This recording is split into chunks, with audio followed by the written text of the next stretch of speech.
For myself and a lot of other people, when games become too monotonous, they stop being fun. In War Thunder, this manifests itself in the form of mixed battles, captured vehicles, and Lend-Lease vehicles. I've been noticing that I've not been having a lot of fun at the lower and mid tiers, but I wasn't sure why. This was especially odd to me, since I've typically hated playing top tier. Then I realized that the majority of captured and Lend-Lease vehicles appear at lower tiers. It's not that these vehicles necessarily mess with balance too much, it's that they utterly eradicate any semblance of diversity or asymmetric gameplay. These vehicles have been ravaging simulator battles. But before I open that can of worms, I'm going to talk about the overall issues with captured and Lend-Lease vehicles first. First and foremost, these vehicles remove the incentive to play tech tree for their unique vehicles. If I was, say, a German main, but I thought T-34s were cool, I wouldn't need to go to Russia and grind out part of the tree to get one, because I could simply purchase the T-34-747, which is outright better than Russia's equivalent T-34. If you are also a fan of Russian heavies, you could purchase the captured KV-2 to complement your captured T-34. Don't forget the KV-1C either, which is only a few BR levels higher. The same could be said for the captured Zero and BF-109 in America's air tree. These are the mainline fighters for America's opposition, and it's not like the US air tree needed them to fill gaps. People will gladly pay for these sorts of vehicles, because if you can have the experience of playing a unique enemy vehicle from the comfort of your main tech tree, and without the frustration of having to grind out a ton of vehicles, why would you not?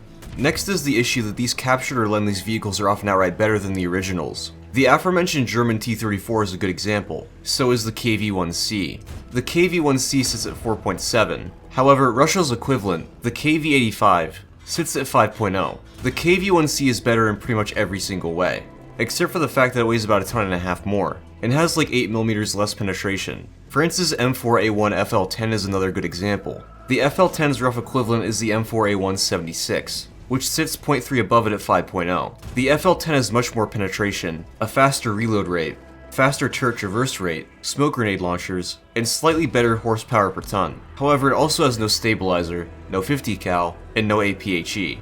Some of these vehicles are premium, so they likely have outstanding characteristics in order to attract buyers, while some others enjoy having lower BRs thanks to a nation having worse player stats.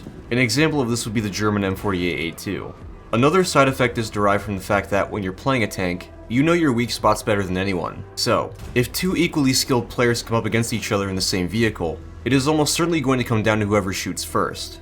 In War Thunder battles, the person who shoots first usually is the winner, but there are a decent number of instances where a player can turn the tables. Having two identical tanks face off lowers the chance of that happening.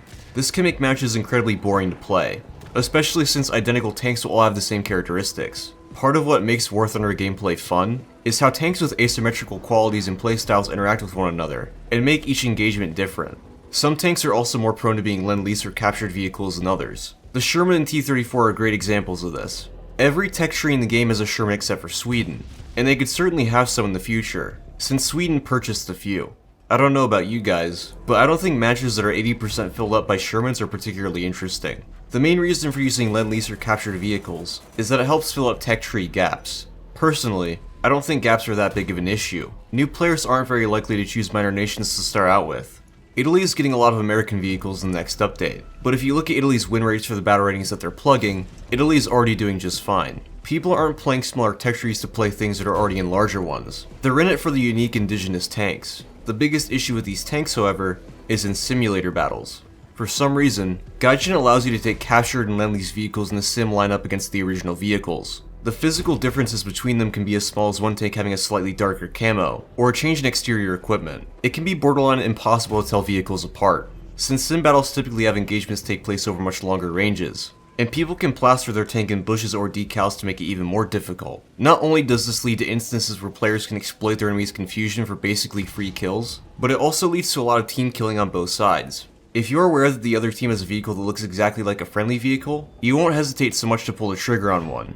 At the same time, the enemy team has a good chance of shooting their teammate which is now driving around in a captured tank. So how do we solve this problem? For one, don't let people spawn these vehicles in sim battles. Second, don't add these vehicles unless they are substantially unique or actually needed by the faction.